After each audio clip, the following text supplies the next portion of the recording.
Sue Ramirez is engaged and getting married on screen with J.M. De Guzman in the movie Last Moments.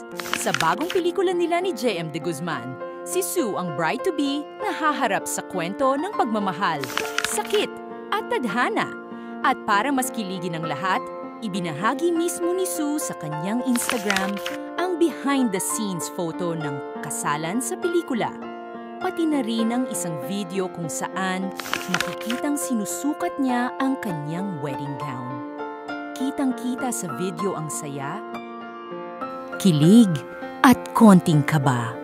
Parang totoong bride na naghahanda sa big day. Ramdam mo ang lalim ng emosyon sa bawat eksena. Kaya siguradong this film will hit you right in the heart. Last Moments, coming soon sa mga sinehan.